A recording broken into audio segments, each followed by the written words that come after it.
O Barcelona ganhou do Real Madrid aqui no Camp Nou, 2-1, colocou 12 pontos de frente na liderança do Campeonato Espanhol, faltando 12 rodadas. O próprio Real Madrid praticamente já tira a toalha e fala para se concentrar em outras competições. Daqui a poucas semanas a gente tem um outro Barça-Madrid aqui pela Copa do Rei. O Barcelona ganhou a ida 1-0, joga pelo empate aqui no Camp Nou. A gente teve um público de 95.700 pessoas, 95.745 para ser mais exato, em uma vitória que comprova a superioridade do Barcelona dentro de campo, a vitória merecida do Barça. Se tivesse que ter um vencedor nesse jogo, seria o Barcelona. No primeiro tempo, obrigou o Courtois a fazer grandes defesas. O gol do Real Madrid é um gol quase que acidental, uma jogada do Vinícius Júnior, que a bola desvia no pé do Araújo depois de um cruzamento engana o Ter Stegen. O Barcelona, antes disso, já tinha tido chance, depois disso, até conseguir empatar, também tem chances.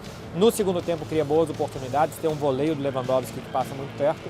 E aí depois chega o lance polêmico do jogo, um gol do Real Madrid, já quase aos 40 do segundo tempo, do Marco Asensio, e que é marcado um impedimento. O VAR confirma o impedimento, o gol é validado, depois o VAR confirma o impedimento, que mesmo olhando a imagem, mesmo olhando as linhas, é muito difícil de ver que o Marco Asensio estava impedido. O próprio Carlo Ancelotti, depois do jogo, saiu falando que a La Liga tinha que ter um impedimento semiautomático, né?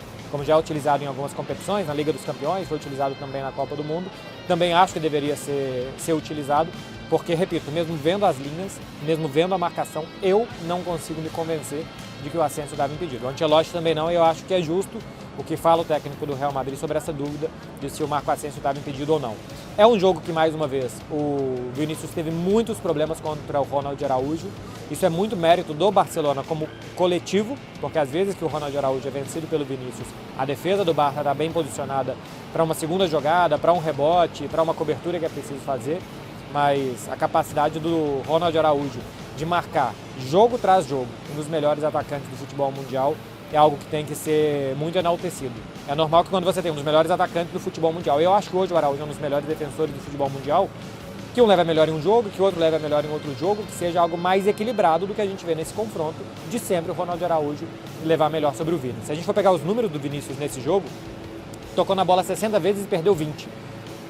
O Vinícius perdeu uma bola a cada 3 que ele tocou. Ele só sofreu 2 faltas, cometeu uma falta também. E em duelos ganhos ele perdeu 8 de 14, só ganhou 6 desses 14 duelos. São números do SofaScore. Então a gente vê que o Vinícius tentou, foi muito acionado, fica também um pouco isolado.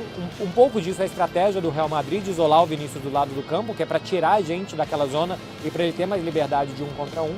Mas as jogadas para acontecerem dependem dele, dependem quase exclusivamente da inspiração do Vinícius e de que ele leva melhor nesses duelos.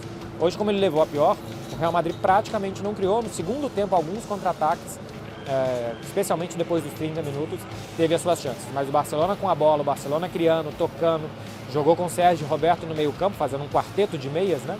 Com Busquets, Gavi, Frenkie de Jong e Sérgio Roberto, conseguia iludir bem o Real Madrid. É sempre mais jogadores do Barcelona perto da bola do que jogadores do Real Madrid, a famosa superioridade numérica, e com isso o Barcelona foi ganhando volume de jogo, foi criando chances e poderia ter feito gols antes, poderia ter vencido o jogo antes, foi vencendo os acréscimos do segundo tempo, mas isso poderia ter acontecido mais cedo.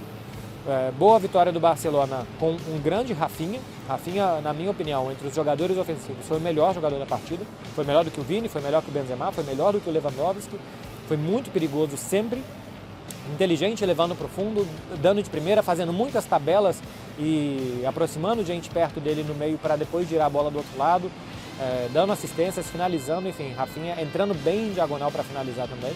Rafinha mostra um momento de evidente crescimento no Barcelona, nesse momento que ele passou a ser mais titular, né, porque o Dembélé se machucou, então nas últimas semanas, no último mês e meio ele foi mais titular naquela posição. E jogou muito bem. Foi substituído no final do jogo para a entrada do Ferran Torres. O Rafinha normalmente é substituído, mas o Barcelona normalmente troca os seus pontas. É algo que o Xavi normalmente faz para dar mais energia do lado de campo para os seus jogadores. As luzes vão se apagando por aqui. Boa vitória do Barça, coloca 12 pontos de vantagem em relação ao Real Madrid, praticamente sentencia a Liga. O Real Madrid segue vivo na Liga dos Campeões, segue vivo na Copa do Rei, em outro clássico, e a gente vai continuar acompanhando por aqui.